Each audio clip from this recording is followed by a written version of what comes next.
So I'm a weird guy, okay? I don't care about sports. I don't care about cars. But what I do care is about money. So when you ask me, what car should I be buying to save money, to invest more money? I bought a 2014 Toyota Prius. And this car right here is reliable, it is safe. On top of that, it is the sexiest car ever because I actually own it and I can afford to actually ride it. Doesn't say Mercedes, doesn't say Acura, doesn't say any luxury brand whatsoever, but this is my car. And this over here is my broke cat, and this is my other broke cat, okay? Now let me tell you about the other cars. They're actually good when you're broke and you're trying to build wealth.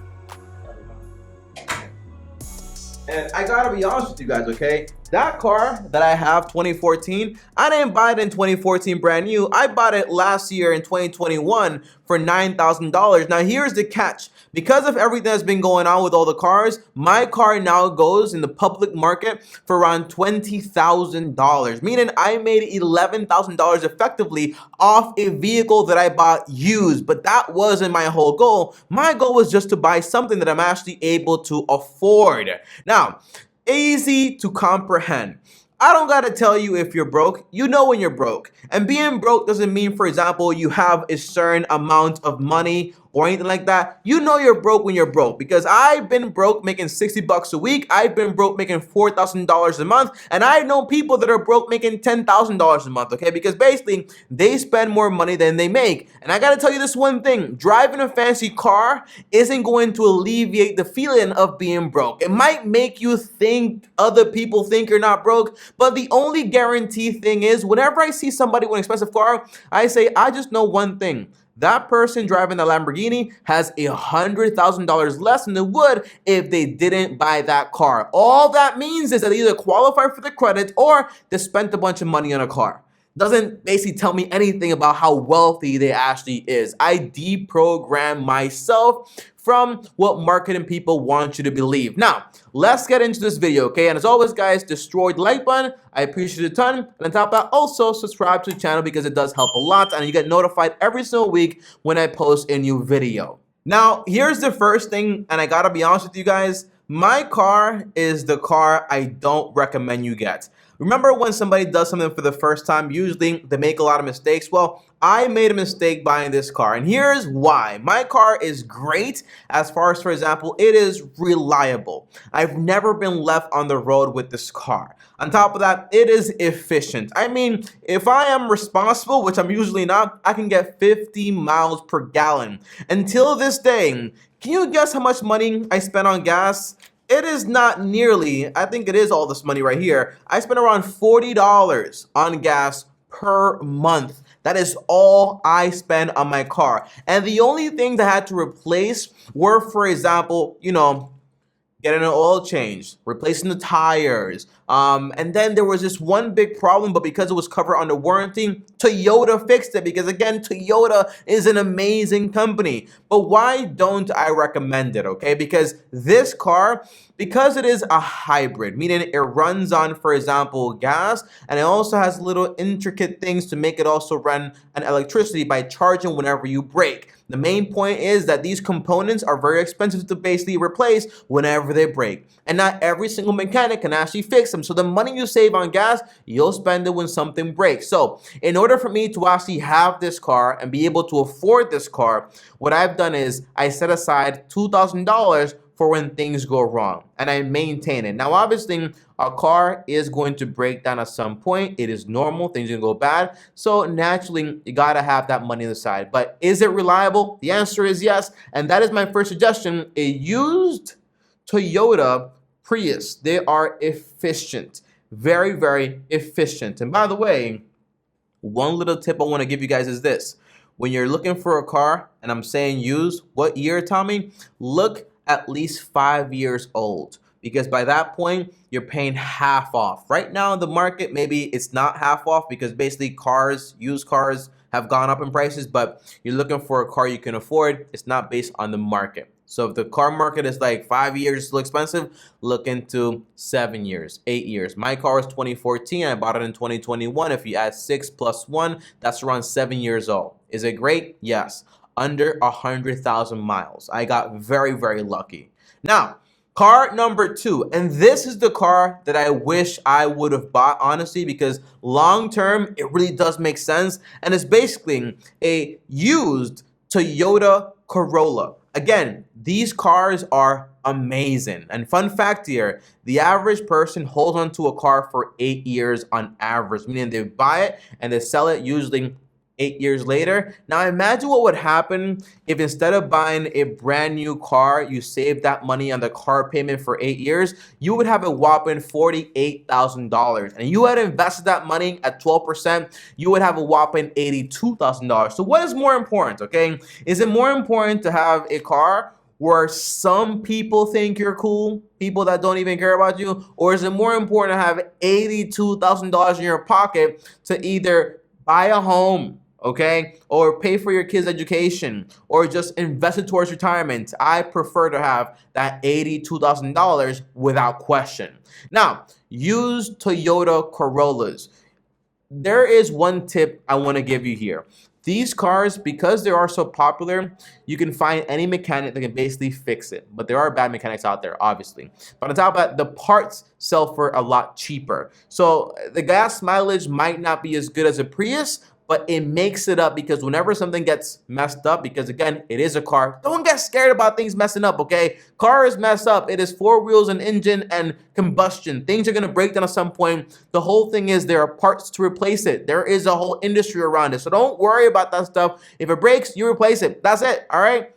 Don't have that trash excuse to say, well, a new car, not gonna break. It is gonna break down. All cars started out as new, so don't fall for that, all right? Now, because these parts are a lot cheaper, which is a great thing, you do have to remember though that the car you're probably going to be able to afford is not going to have a backup camera, and it's probably not going to have Apple CarPlay. I've never in my life used Apple CarPlay. Like here, like after a while, you kind of just stop using it because it makes no sense. So if you don't have Apple CarPlay and you don't have $200 or $400 to add that screen to your car, which by the way, you can buy that separately and pay a mechanic to install it. You don't have to buy a new car to have it. People don't know that. Now you know that, okay? Same thing with the backup camera. So if you're looking at a car, for example, that's like $3,000, $2,000, but it's old, and you're like, but there's no backup camera here, Tommy. There's no Bluetooth here, Tommy. The answer is you can buy adapters for that. You can buy the whole screen for like $400. So I'd rather pay in upgrades like $500 or $400 for a backup camera and the screen than to pay, for example, $10,000 if you can't afford that. You shouldn't have more than half of your income basically per year in a car. So if you make 50K, buying a car that's 25K is absolutely out of the question. And you should always try to pay cash for a car.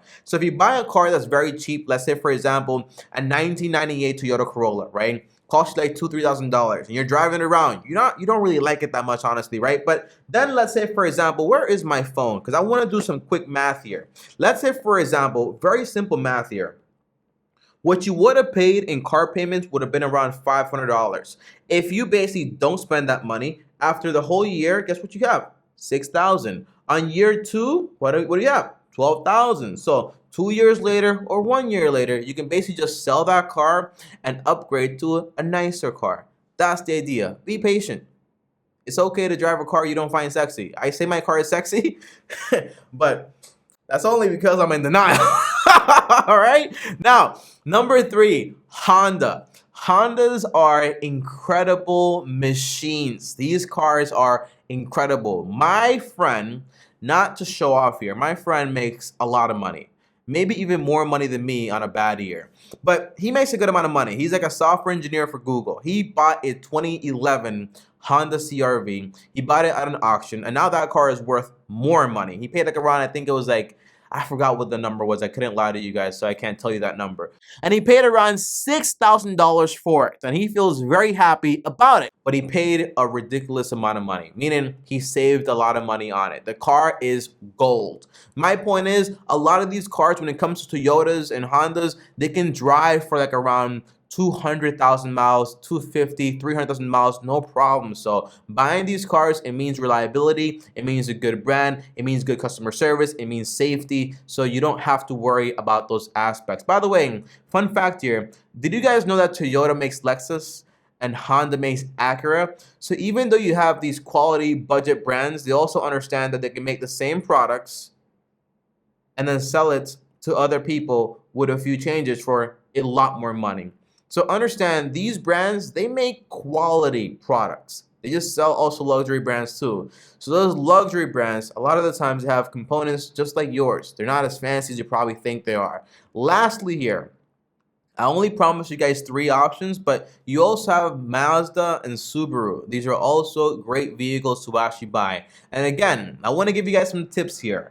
Before you go ahead and you buy a car at a dealership or anything like that, I want you to use your internet skills, because we all have internet skills, and do this real quick. Now, the first thing is this, guys. There are 3 websites you want to know about. The first thing is JD Powers. This is a very good website that basically gives you reviews on cars. So it lets you know, hey, this used car from this year, from this company, we actually have this many consumer reports basically telling you, hey, is this a good car to buy or not a good car to buy? So before you buy a car, you go on JD Powers and you basically say, hey, let me check what the consumer verifier basically saying. How is the quality and reliability? How is the driving experience? What is the resale value? And what is the dealer? Everything is basically on this website. So again, that is JD Powers. This website gives you all the consumer reports you possibly need to make a qualified decision. Number 2, you can actually go to Kelley Blue Book. Again, Kelley Blue Book gives you basically options on these cars to know exactly what the value of a car basically is.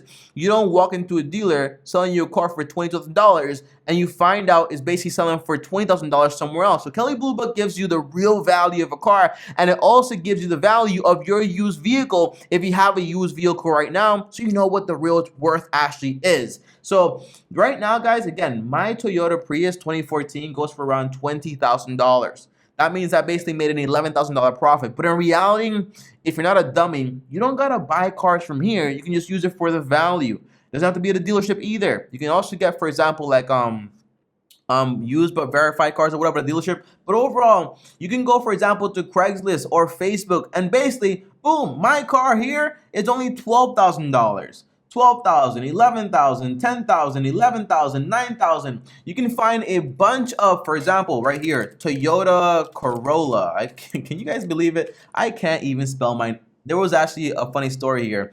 One time I was so interested in whatever I was doing, I spelled my name wrong on an essay. And my professor was actually blind, and he was like, Tommy, you spelled your name wrong. And everybody started like laughing because he had this whole software that basically like read to him, because obviously he's blind. He's like, is your name Toomey? It was funny story, okay? But overall, you can come on here to find cars for like $5,900. $4,000. My point is, you have options. Facebook, JD Powers, Kelley Blue Books. These are websites, and Craigslist you can basically use to help your whole buying experience. Now, one more piece of advice I gotta give you guys is this, okay? Whenever you're buying a car from somebody that you don't know, it's very interesting to try to assume that everybody is nice and perfect like you are, but a lot of the time, some of these guys are hustlers, and that's fine. It's what they do. So what you want to do is always get an inspection on these cars before you buy them. You're not a mechanic. You get a mechanic to do a full 3-point inspection or a regular inspection.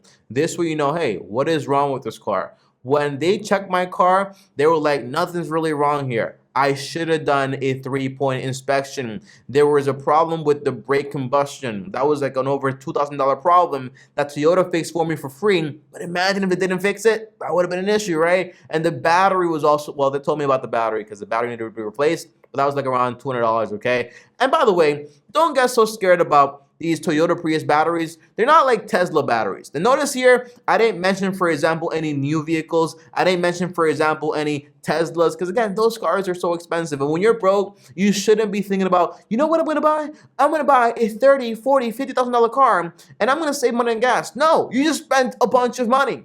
Buy something used, affordable, save the money on the side, and when you're done saving up, you buy the car you want, or you invest the money, like I am, okay? That's the idea. Guys, thanks for watching. I hope this video actually helped you in some way, and I hope you learned something today, because the goal is not to look rich, but to be building wealth. That's the idea, all right? And comment down below if you have any questions. If you made it all the way here to this part of the video, comment down below car. so I know you made it here. Up here is another video, and over here is my face. Click subscribe, and as always, long-term team officially out.